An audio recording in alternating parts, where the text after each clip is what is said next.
Hello and welcome to Mythmakers. Mythmakers is the podcast for fantasy fans and fantasy creatives, brought to you by the Oxford Centre for Fantasy. My name is Julia Golding, and today we are bringing you a wrap-up episode of our latest season of Mythmakers. We're doing this in two parts. We're looking at our top 5 more general podcasts about things to do with fantasy.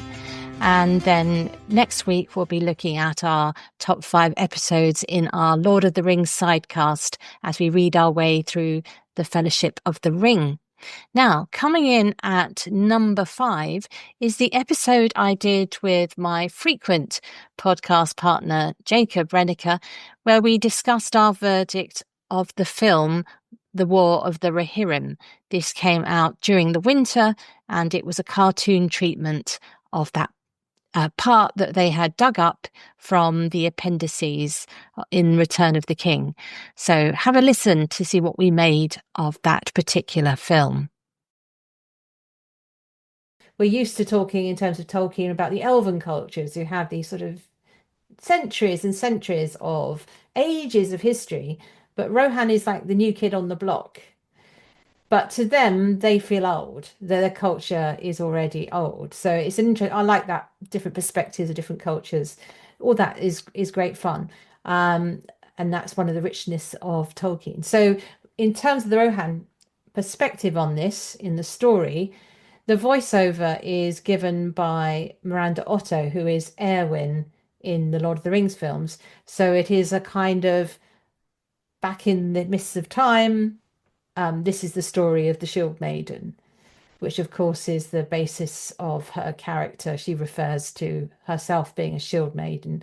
So it's a lovely fact to choose that and pick that point up, because it's not in the Tolkien sketch. The daughter of Helm isn't even named, and she's certainly not called a Shield Maiden. So this is an invention which is fitting within the world that they've put into the story. So do you want to sort of sketch out the line of the story that they've taken from the Rohan culture without too many plot spoilers? Spoilers. So conflict between Rohan is kind of a confederacy of different, almost like tribal units that are kind of unified under a head, and that is Helm Hammerhand, who's our kind of main character at the very beginning of the story that this really hangs on in the appendices. It's really Helm Hammerhand and what his legacy is, setting up moving from the first line of Kings of Rohan to then our kind of following second line of kings. So Helm Hammerhand leading a confederation of horse lords, I guess, if you want to call them, of different domains, and right, conflict with one of them that leads to kind of a all-out battle between Helm and those who are allying themselves with him, and Freka, who's the head of the other house, and his group that was following him. Helm ends up having to escape to the Hornburg and hole up with his people, while they are then sieged during a terrible winter, and the story then kind of follows the story of the siege, and then how the siege lifts and resolves with how Rohan is settled in the aftermath of this like large, very elongated battle that took a toll on both sides, really. So those of you who are ticking off your sort of writer points, there is an important inciting incident at the beginning, which is in the Tolkien version of this, which is Freka comes to ask for Hera, who is how they decided to name Helm's daughter. Hera's hand in marriage for his son Wolf. And Helm takes this as an insult because Freka and his chaps are from the sort of wilder edges, the Dunlendings, the wild men. If you're thinking of the Lord of the Rings films, there's a think it's possibly only in the extended edition. But anyway, there's a sense of these wild men are allying with Saruman in that and attacking Rohan. So it's a age-old conflict that keeps bubbling up. But at this point, Freka is kind of extending a potential olive branch, but Helm thinks he's wanting to take the throne, doesn't trust the olive branch, so they go outside and have a scrap, and Helm bashes Freka. Freka dies, and that means that Wolf, the son, is after out for revenge and is poisoned, really. His whole mind and mindset is poisoned by his desire for revenge. So it drives him into sort of Jacobean revenge tragedy extremes of wanting to stamp out Helm's children, get his revenge on Hera, and so on. So that's the inciting incident at the beginning. Okay, so we have a story here which has revenge. It has a heroic woman arising to the top of her, leading her nation after everyone else has been killed. Um, I would say that just on the level of story, while it is great to see a female-centric story in the Tolkien world, and hurrah for that. I mean, that's one of the best things about this film is that I did like to see the idea of picking up on the Shield Maiden. Um, Hera is accompanied by her sort of serving lady, Olwyn, who then transpires is a Shield Maiden. It's played by the rather fine actress Lorraine Ashbourne, who British people will know from TV over here. It was bugging me who she was, and then I saw her picture. I thought, oh yeah, I know exactly who you are. Great character actor over here. That is, for me, the guts of this film and why I liked it. Coming in at number 4, get ready to be cursed, because you can join in the conversation I had with Dr. Eleanor Baker about an intriguing little volume that she made for the Bodleian Libraries, where she dug through their archives and found some curses about whether or not you can read or destroy or damage writing. All good stuff for fantasy writers to delve into. So, looking through the book, it's a beautifully produced book, as the Bodleian Library books often are. It is done chronologically, so you go from the very oldest curses that you could find to contemporary ones. We're talking about curses about books. Do you want to actually sort of explain the actual scope? Because obviously cursing more generally is a very long-standing human occupation, but we're talking about a particular kind of curse. Yeah, absolutely. And Julia, you're completely right in that curses are found among the earliest of human writings. Curses have existed as long as writing has. So they're a kind of conceit, a way of imagining the power of the word that is quite familiar to us across different time periods. What I'm focused on in this book is curses which think about what is termed in academic study the material text. And that is what it sounds like. It's literally the thing that words are on. So we start off at the beginning of the book with examples from the ancient Near East in just before 3000 BCE. And as you say, we finish in the modern era. But the initial curses that we're looking at are written on monumental stone stelae, which are stone monuments which are taller than they are broad. And they were being inscribed with a text form called cuneiform, which is formed of little triangles which kind of pressed into clay or inscribed into stone. And they warn things like whoever defaces this text, whoever scrubs out the name of the king and replaces it with their own, will face the wrath of a multitude of different gods. So there's this warning about not editing the text, not destroying the monument. And this is picked up later on by medieval writers who then go on to write these curses when the technology to develop the book is made. So that condition, that desire to protect the written word and also the material thing that the written word is placed on is something that we've continued across different time periods, across literary history. Of course, when we think of the pre-printing press age, just the huge expense of producing a text. I mean, no doubt it costs an awful lot of money to build one of these monumental stelae as well. So equally, you don't want that defaced. But let's just go to the medieval period where you've got all the parchment you have to produce, and then you've got the monks sitting up painstakingly hand copying everything. You wouldn't have a library of, if you just, we're both sitting in houses full of books. That was incredibly rare. The people who had books were very high status individuals. They would have been kings, they would have been bishops. Um, and the idea of somebody coming in and stealing a book would be the equivalent of stealing a jewel, literally. It's very high status. So you can see why a curse is employed.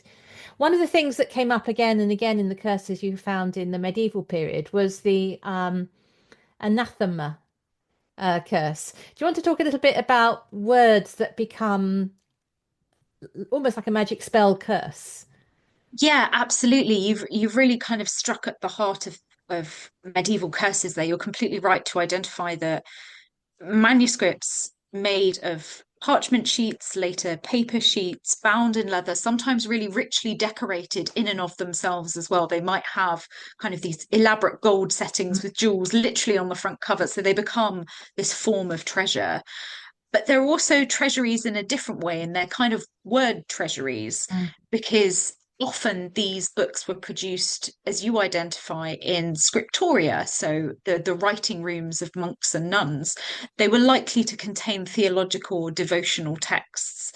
And so the text itself had an importance beyond the book itself. It's something of divine importance. Yeah, so you can absolutely see that there are lots of different layers of value that are kind of compounding together that might make someone want to protect it with a curse. In terms of the different phrases that people come up with, yeah, anathema literally means in Latin cursed. It obtains these connotations of excommunication, particularly of being removed from the society of the church, literally being cast out by society as you know it. So the threat of being excommunicated, of being anathema, was really strong. But there's also a sense that anathema has this kind of incantatory quality in and of itself. It's a Latin word, and perhaps a word that, despite people knowing its meaning, has a sort of rhythmic quality to it as well. It's often placed in conjunction with another word, which is sort of a nonsense word in the way that it manifests. It's placed together with another word, anathema maranatha, and together they have this really incantatory quality. The letters are almost scrambled between the two words, and maranatha doesn't actually mean anything. It doesn't directly translate. It's a process of transliteration. So it's moved from a different language with different letter forms into another. And therefore, the sense of the word, the meaning hasn't been translated well either. So it's almost got the same sense of abracadabra, that Yeah. this kind of, the words themselves hold power, even if that power is not specific. And hocus pocus. And And hocus pocus, coming exactly. up to date, it's expecto patronum and so on. These use, we can see how we have in our Western brain somewhere vaguely Latin sounding words equal magic. Yeah, absolutely. And in some ways, that's reflective of the differences in literacy rates and who had literacy and which languages were the vernacular, so the language of the spoken people, the spoken language of the people. So you can imagine, for people whose spoken language was English and who perhaps didn't have the ability to read or write, would have gone to church services and heard Latin spoken, words like anathema would hold that incantatory quality because they have a general sense of what that word evokes, but not a full conception of its meaning. If the world were like a Sleep Number mattress, everything would adapt for your comfort.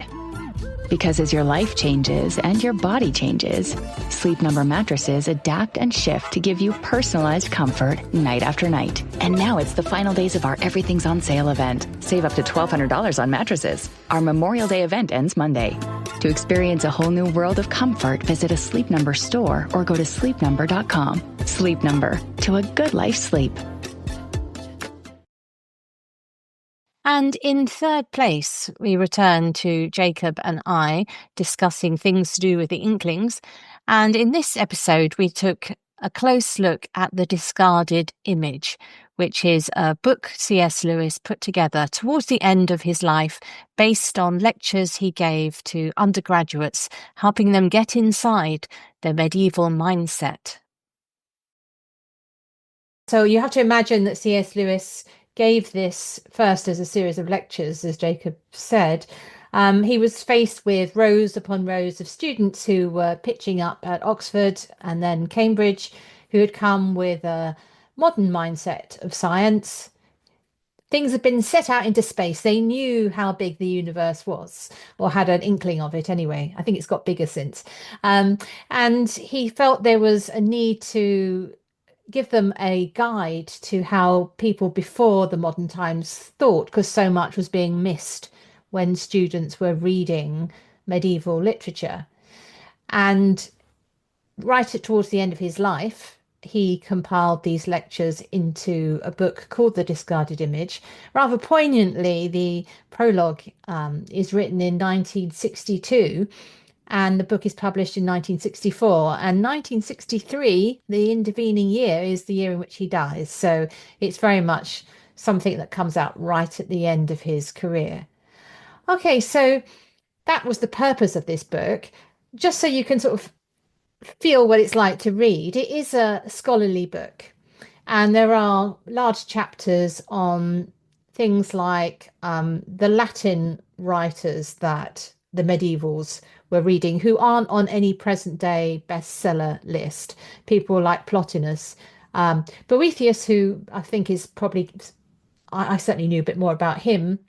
And then there were sort of the old faves like Aristotle and others, description of the Greek writers like Plato and so on. So he does the Greeks, he does the Latins, and tries to show the continuity between those writers and the medievals, who then pick them up in the period which he was teaching in. So if you skip those chapters, the nub of the argument comes in the beginning material and the epilogue at the end. So that's what we're going to be concentrating on. So Jacob, do you want to have a stab at describing what the medieval universe was like? This is fascinating. It took Lewis a number of different lectures, so I don't think I can do it in any shorter of a time than he did. But I'll try. So just kind of the 20,000 to 30,000 foot view is a kind of intricately woven, carefully planned, interconnecting set of heavenly bodies, earthly bodies, all governed by God essentially, but with layers, levels that all relate to each other in different ways, but that are all firmly interconnected and like I said, interwoven. And it's organized. You can label everything. Everything has its proper place. Everything makes sense. It's a given that things are going to make sense. There's a reason and rationale for it all. And the medieval mind, as Lewis says, enjoyed this sort of categorization and this sort of complexity. And just contemplating this model was something that authors that really kind of sparked them and drove them, so that they didn't see repetition of the model, trying to re-explain it as being something that would be dull to them. Rather, it was something that they thought that they looked upon with a sense of joy and delight, and that if they could, recapitulate this model, they could explore it, they could kind of detail the interconnection between these different parts, that was something that delighted them and presumably delighted their audience. That the reason why Lewis says that they spoke about this model so much was because they enjoyed it so much, and that might be a difference. It wasn't a sense for a drive for novelty. Rather, it was a sense of kind of like comfort, not just comfort, but like really deep appreciation for, respect for, and kind of an enlivening by these sort of principles that stood as fundamental. So you can see everything is explainable, and you can enjoy it again and again. And there's always more to kind of see and understand, but it's all there. It's all laid out. You just have to remember it. I think it's a kind of instinctive version of the universe. So if you imagine us standing outside looking up at the skies, this model of the universe, which goes back to the Greeks, and probably before that, starts with the idea of the Earth is not exactly at the center, but it's at the bottom. And then above that are the spheres. And the spheres are all the 7 planets, and the moon is counted as a planet in their separate spheres. So you've got the moon, Mercury, Venus, Sun, Jupiter, not the very outer layer planets like Uranus, because they weren't yet discovered. So you've got 7 of them sort of stacked up. And then beyond that, you've got the fixed stars. And beyond that, you've got the sort of prime mover, because they understood that in order for the spheres to be revolving, there had to be something to set them in motion. The other thing was that it was felt that this was like a eternal universe. They didn't have a sense of it being created. That was the Greek version of it. Of course, by the time you get to the medieval version, they've got the idea of the Christian worldview of there being a creation moment. So there were some dissonance between what Christianity had entered into the model and what the Greek scientists had. And coming in at number 2 is another conversation that Jacob and I had. And this time we look at the beautiful new edition, the scholarly edition of Tolkien's poetry. It's a wonderful 3-volume set that spans his poetry from his war years all the way up to the very last poems he wrote. And here you have a little section where we discussed his playful poems, some of which appear in The Lord of the Rings. I was drawn to talking about the playful poems because that is a thread that goes all the way through. So he starts writing these when he's a young father, sort of playing around with the idea of the nursery rhyme having a sort of bigger backstory. And then he reworks some of them to fit into The Hobbit and The Lord of the Rings when he needs a poem. So he goes to his drawer of his notebook of poetry and draws them out and shifts and changes them to fit the context. And then, of course, later on, he puts together the Tom Bombadil collection of poems, where some of these get reworked again, and he blows off the dust of some others that he has.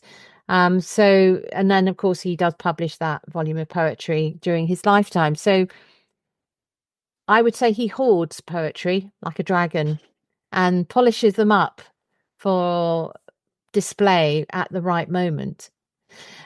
We should also mention, we probably won't go into detail about this because I don't think either of us speak Anglo-Saxon or Elvish, but there are long poems written in other real and invented languages. The thing about the connection between his interest in languages and his interest in poetry is sound.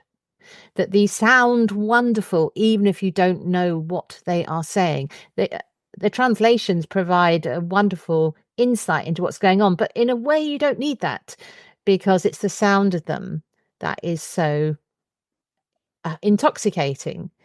And that is something which he did both professionally. There were some attempts to encourage students of these languages by writing new poetry for them in it, but also what you were mentioning about sparring with them and creating his own, and of course exploring the possibilities of Elvish in verse.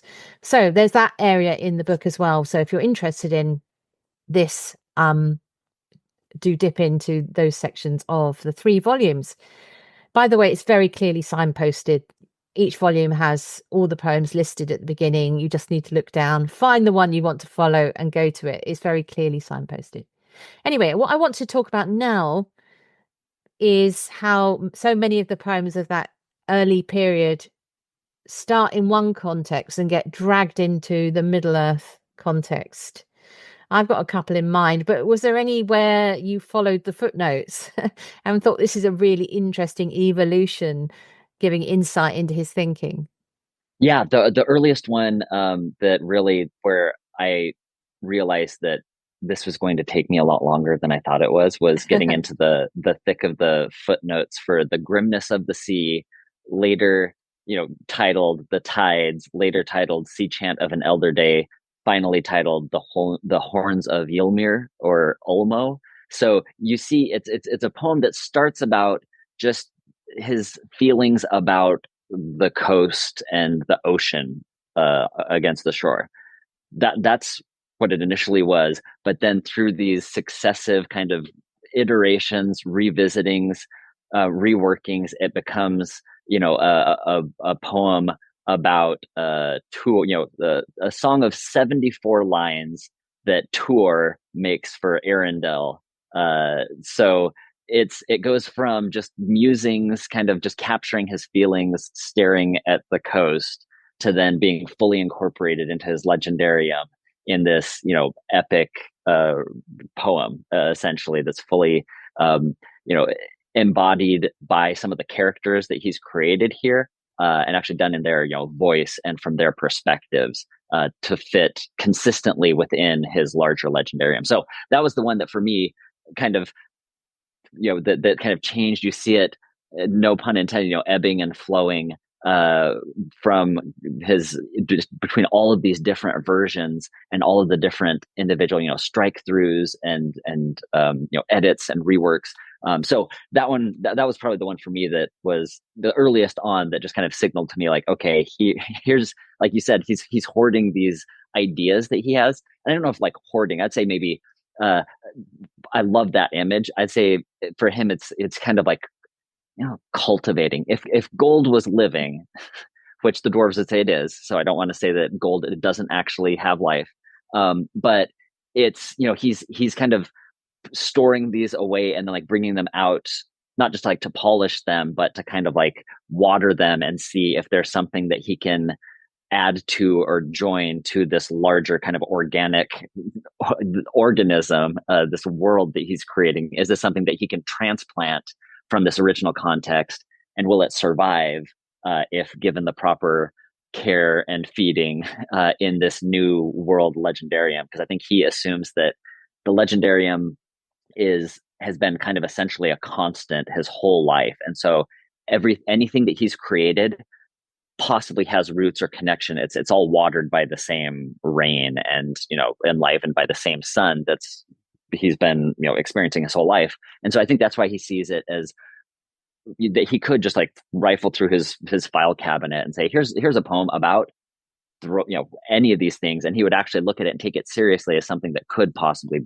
fit in here. And so that was a fascinating, this grimness of the sea going to the horns of Ylmir transformation as kind of his process of trying to get his mind around his whole life and his whole creative identity as a creator, as a sub creator. So that was probably one for me. I don't know which ones for you were fascinating. Yeah, another one in that early batch is one called The Trees of Cotyrion, which is based on the real city of Warwick. Now, Warwick is It's probably about 50 miles north of Oxford, and would have been a place that he certainly visited or and met his wife there during these sort of war years, that early stage of the marriage. It was one of the places he was near. So it was a very special, beautiful place for them. And it is a very beautiful city. It's got a fabulous, absolutely jaw-dropping castle. So all very mythic. And finally, our most popular episode was a conversation I had in 2 parts with Professor Nick Groom, who has written the book on 21st century perceptions of Tolkien's writing. In this little bit, you'll hear how Professor Nick moved to Macau just as COVID was about to hit the world. But we go on to look at how he has given serious attention to Tolkien's writing as literary works in the same way you would other modernist writings. So just that we got a non-specialist audience listening. So the Battle of Morden is an Anglo-Saxon poem, and the homecoming of, how do you say that, Beornoth? I think it's Beornoth. Beornoth is a drama, short drama, which Tolkien wrote, which is like a spin-off. His adaptation of the Battle of Morden.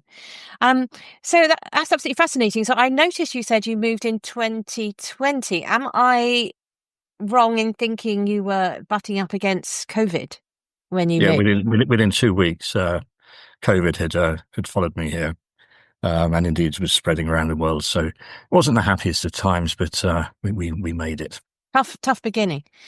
So your book charts the writing of The Hobbit and The Lord of the Rings with a sort of academic interest to start with. I would say that if you want to gen up on a kind of modern way of looking at the writing and reception and possible interpretation of the book, this is a great paperback to buy. But you also then go on to do what lots of people really want to read about, which is have a serious attention to the various adaptations. So we're going to start, first of all, with the material, which is the kind of thing that you wanted to do at university and were not allowed, but are now doing. And that is looking at how the context of the composition of these novels and where they fit amongst other 20th century books at the same time, how that's enriched your understanding. I just wanted to particularly start this by your wonderful jaw-dropping moment, a bit of a mic drop moment, where you talk about how when you reach the appendices in Return of the King, if you're following him and you're sticking with it, you suddenly find out that actually Tolkien admits to having translated his story from Westron, common speech, English. So the Shire is not really the Shire, but Susa. And Sam, short for Samwise from the Anglo-Saxon, is not really Sam, but Ban, Banazir. All words based on the ancient Gothic language. And you're making the argument here that you've got suddenly you're chucked out of a familiar world into this unfamiliar, and you call it the mise en abîme, the idea of suddenly you're dropping through a world into the abyss, which was great. I'd forgotten, well, not forgotten, but not really thought about it in what a rude shock that is when you read that. So what have you found by treating Lord of the Rings as a serious literary work? What kind of sides has it made you think about the book, where it sits within 20th century literature? Well, that's a very interesting question, because, of course, the tradition of Tolkien criticism and scholarship has really been led by those working on earlier literature, such as Anglo-Saxon medieval period, as a way of hunting for Tolkien's sources and showing how inventively and creatively he adapted materials, and also as a gateway to introduce readers to that earlier period of literature. So in that sense, sort of Tolkien's a bit of a godsend for medievalists, because it encourages readers to return to that period. But I really felt that Tolkien as a stylist, as a creative writer, had been overlooked. because what those studies do, they tend to take him out of the 20th century and put him into a rather sort of a separate or a unique or an individual category. And so he's not treated as part of the literary history of the 20th century. In fact, when you this is changing. This has been changing over the past few years, but certainly when I was studying and first teaching 20th century literature, there'd be a focus on what we call the modernists, and many writers who you might be familiar with were excluded from that. There used to be an emphasis on, Eliot, Joyce, Woolf, maybe D.H. Lawrence, comes from controversial figure these days. Lately, perhaps William Golding. But university courses haven't been very good at including not only Tolkien, but also writers like George Orwell, for example, who are similarly internationally well known. So I really wanted to see how Tolkien might fit into that literary history, but not just through whether he's using the same sorts of devices, playing the same sorts of language games. Can he be treated alongside somebody like James Joyce?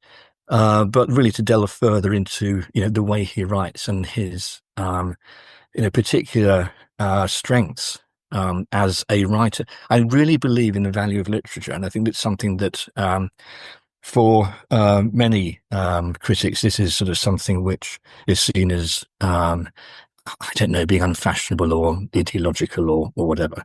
But I think we have to be able to, as critics, have sort of the courage of our convictions and say when we think a writer is good and why they are particularly good. And I thought, well, I must take this to Tolkien and sort of try to argue that Tolkien is as good a writer as his contemporaries, although he may be using different techniques, have a very different perspective on things. So I really wanted to think about those elements. Also, Tolkien's readers get very... Is possessive the right word? Yeah. They certainly feel very keenly I think it is. that Tolkien belongs to them. And this does sentimentalize his writing, and there's a strong identification with many of the characters. But I also, when I was rereading it, I realized not only what a dark book it is, but also how it's full of failure and uncertainty and ambiguity.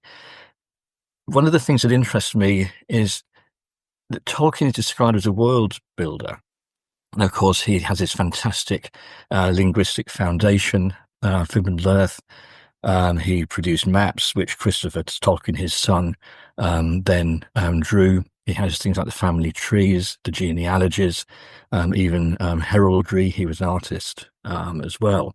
So there's a big emphasis on how Tolkien creates this sort of really sort of thickly woven, watertight world. But it's not. It's full of loose ends, and it's full of unexplained contradictions, because that's what our world is like. We don't explain everything. We don't have answers for every experience or phenomenon or episode. And I think Tolkien, one of the few writers to actually recognize and identify and express that.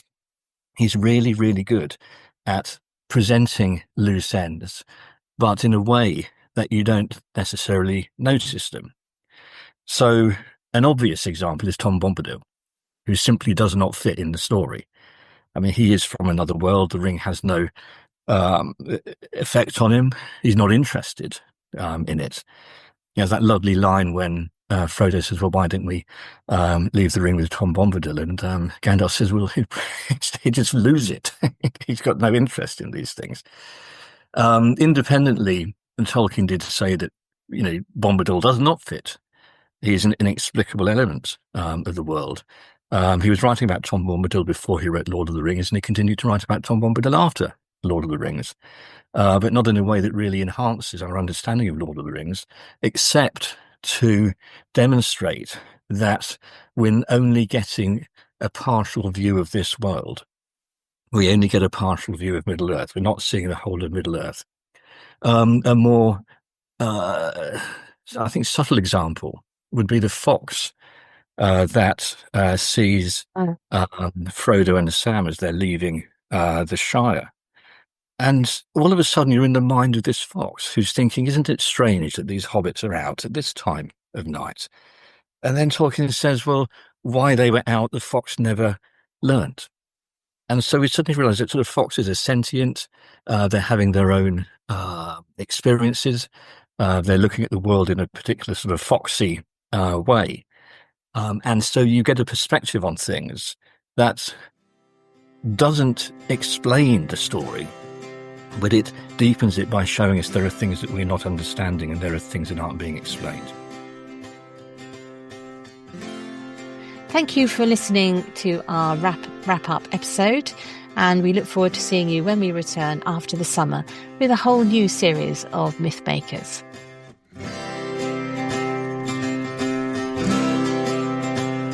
Thanks for listening to Mythmakers podcast, brought to you by the Oxford Centre for Fantasy. Visit oxfordcenterforfantasy.org to join in the fun.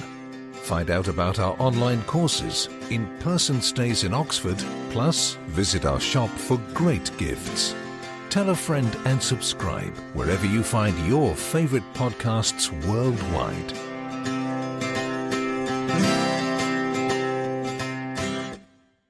If the world were like a Sleep Number mattress, everything would adapt for your comfort.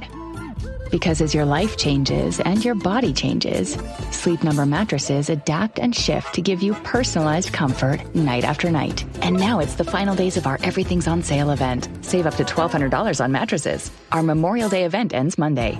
To experience a whole new world of comfort, visit a Sleep Number store or go to sleepnumber.com. Sleep Number, to a good life sleep.